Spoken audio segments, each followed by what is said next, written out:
Have you ever loved something so much that you just want to make it happen every day? Me neither. This is a podcast a day. Another day, another pod, and we're finally getting into our movie bag. You know, I'm really film growing it up. I'm not actually. You know what?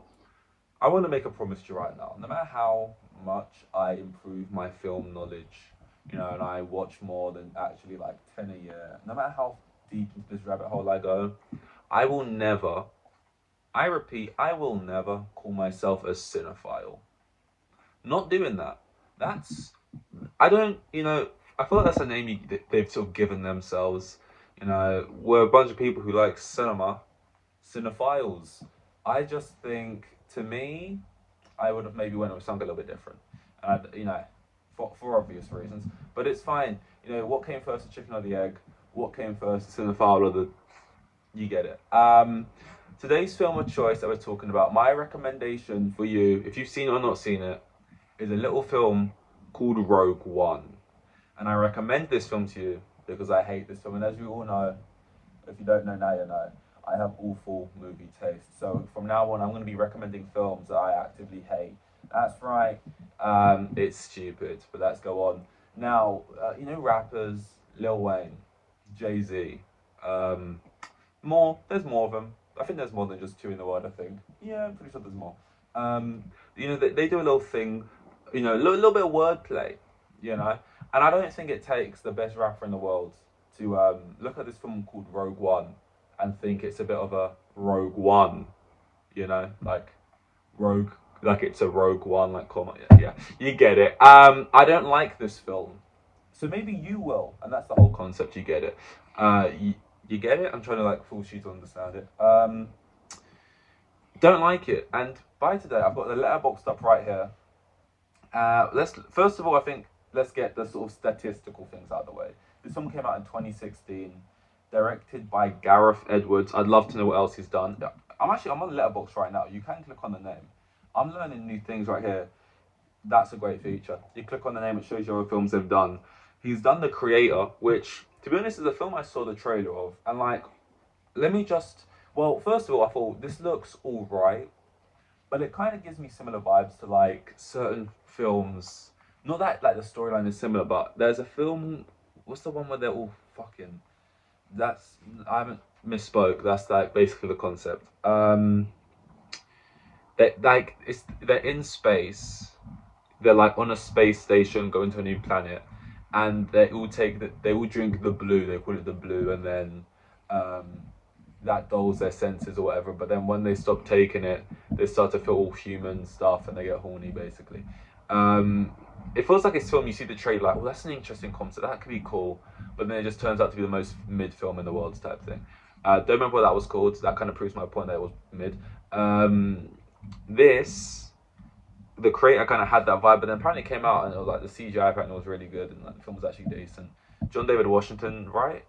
Is it him in it? I like him enough, but also kind of like a bit of a kind of point for me, a bit of a not like a pet peeve, but like I think this is probably going to be is when I see a film where basically the crux of the story is old adult and really young kid, and they have to like go on this big adventure with each other and like protect the kid.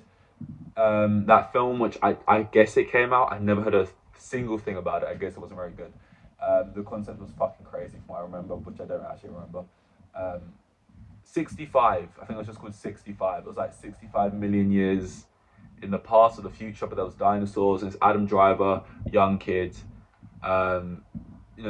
crazy survival, gotta survive. You get so many storylines where it's like the main cast is just like a guy and he has to protect this really young kid, and they're like running around, and then somehow the kid doesn't die within 5 seconds. But yeah, but apparently that was decent. Godzilla. Now, the thing about Godzilla 2014 is there's like 700 of them, and like 12 of them are good. So I don't know if this was one of the good ones. When did this one come out? 2008. And they not heard of that. Monsters, not heard of that. And he's directing the new Jurassic World film, which comes out in 2025.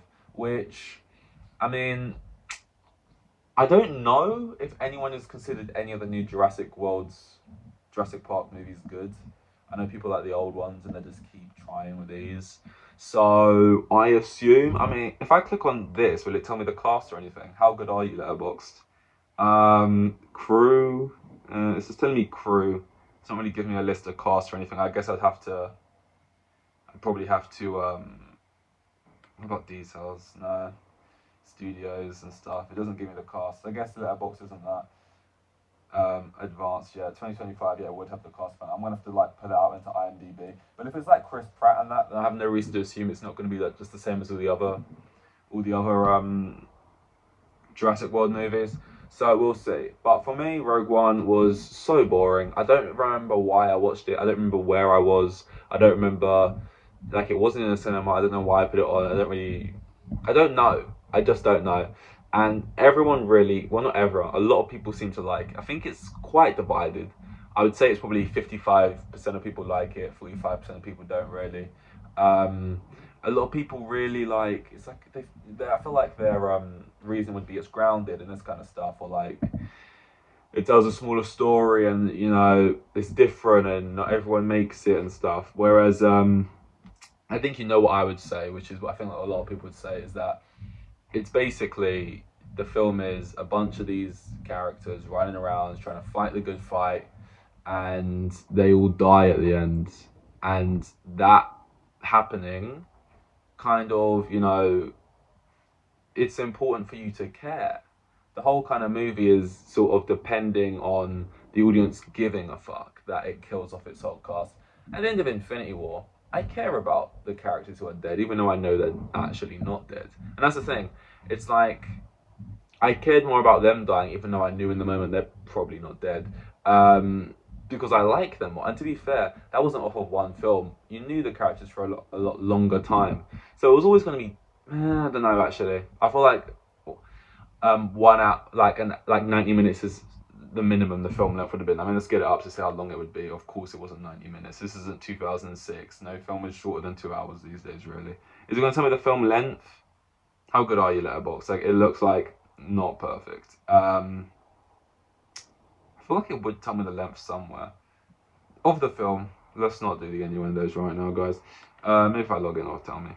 But yeah, by the end of this, I'm gonna try and formulate a well-written, obviously not, letterbox review and then post it. That's right, I'm becoming a bit of a letterbox queen. What can I say?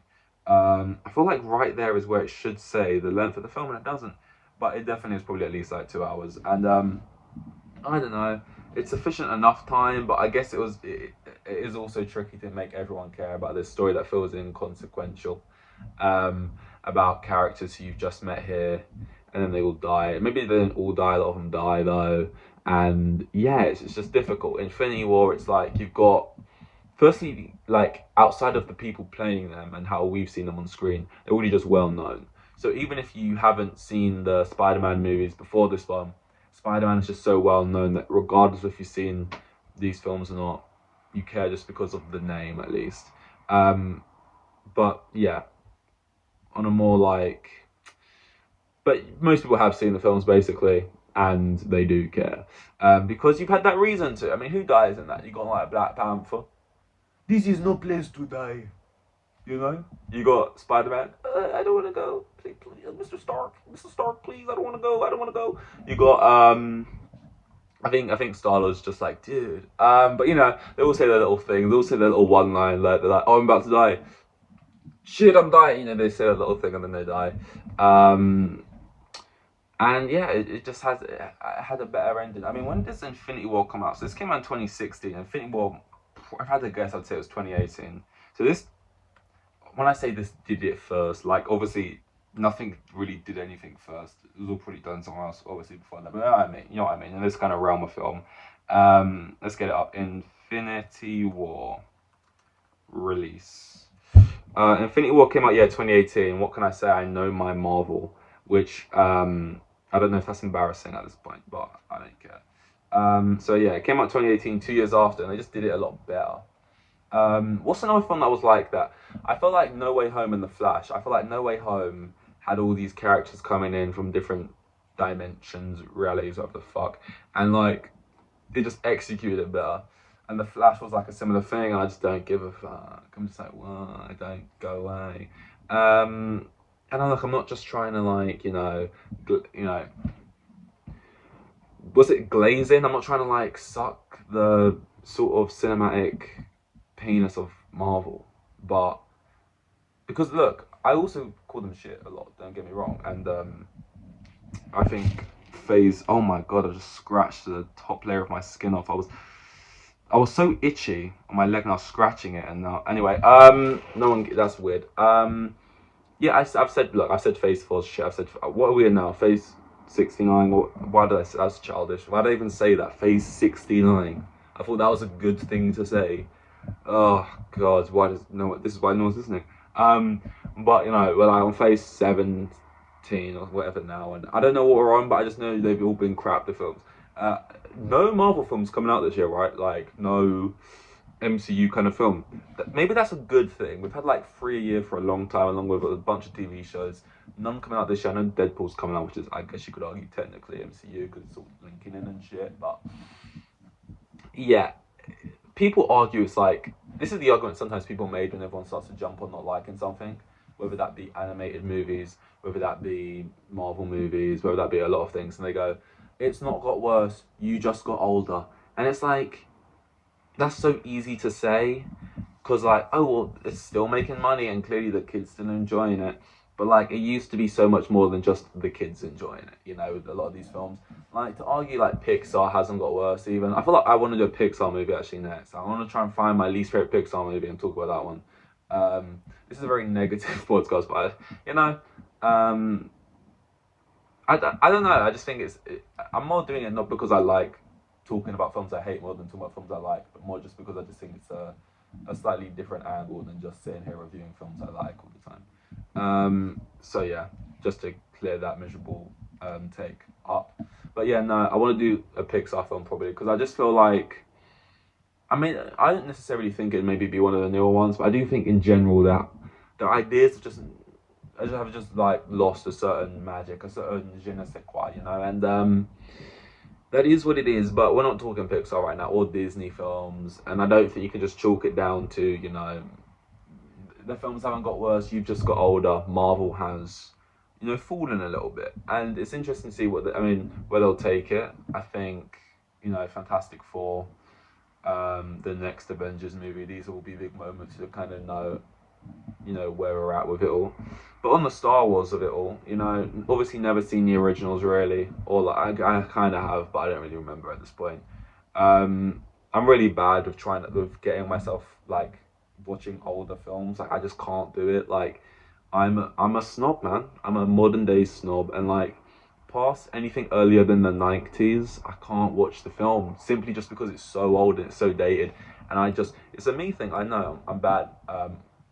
Michael Jackson said it first, and I'll say it again. I'm bad, and I think he probably had a different meaning than what I'm saying, but I am, and I just can't. I'll try my best. I can't like the meme, but what can you do? This is why you're probably meant to moisturize your legs. My legs are probably so dry, and that's why I was itching them. Anyway, again with the tangent, and I need to stop it. Rogue One. I've barely spoken about Rogue One at all. But this is the thing, I don't like it. This is the thing, hopefully this can spark discussion. And I'll at least hear why people do more. But I just find it boring. I actually think it's more because it came out in a time where no one liked the newer films. This was maybe the first film that came out, because I think this was the fourth new one that came out. I think you had, or was it? Maybe not. All I know is that you had like Force Awakens and The Last Jedi or Return of the Jedi. One, I can't remember. Too many of the Star Wars like names are too similar. Like if you've got a film already called like Return of the Jedi or The Last Jedi, don't have another one which sounds like that. It gets confusing. But like one of the whatever Jedi, and then the third one, Rise of Skywalker. And I know people just progressively start to hate them more and more. And I think Rogue One came out around this time.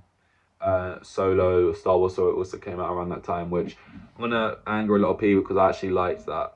Because at least with that, it was like, this is kind of light nothingness, but I just enjoy it a little bit. The actors are more charismatic, I think, in it. And not to say the actors are bad in this, because Andor is the TV show everyone says is like the best one Star Wars has done, and that's very character, very grounded and stuff, very like patient with its storytelling and that. So I I rarely will put it down to the actors. I just think it comes down to like the film, the style of it. But yeah, I think the film came out around that time of films, and it was like, oh, this one, I don't actually hate this one. This isn't actually messing with anything. And is this the film where Star Wars, not Star Wars, I was gonna say, is this the film where Star Wars appears in the end, and he's like, you know, I'm your father? No, what's his name? Darth Vader. You can tell I'm not massively invested in Star Wars films. Yeah, Is this the one where Darth Vader shows up at the end, and that's the only one scene where, you know, you watch the whole film and then he shows up and everyone's like, whoa, that's why we paid the ticket. I don't know. Maybe that. I feel like that's like basically every TV show and every film they've made recently. It's just a mid film and then Darth Vader shows up at the end and kills people, and that's basically the format. But yeah, I got to write a review for it because that's part of what we're doing here. We're gonna go through a bunch of films. We're gonna write reviews from. Nothing long. Like, you're gonna see the vibe once we get to it. Let's review it. By the way, this film on Letterboxd, I gave it a half a star. I didn't do that just now. So whenever I saw it, I was clearly so upset I spent my time with it. I gave it half a star, the lowest you could, really. And my review's gonna be, I'm writing with one hand right now, and as you know, I'm very slow at typing with one hand. But hopefully I'm gonna get better at it. Rogue One, and yeah, that's right. I kind of gave away what my review is going to be in the intro of this, but Rogue One, comma, more like a rogue, more like a Rogue One. Am I right? And that's the review we're given. Watch this. Apparently, I watched this. Oh no, that's just the day today. No, I watched it. I don't know when I watched it. Probably a few years ago. But yeah, no. Rogue One, more like a Rogue One. Am I right? And that's my review, half a star. Check me out on Letterboxd. I don't even know what it is. Nah, maybe I'll put my Letterboxd. Let's see if this is something I can actually do for a while. Once I've done it for like a few weeks, if I'm still just like talking about films, I'll like put my Letterboxd down in the thing. But I'm actually kind of embarrassed. I feel like it's very vulnerable.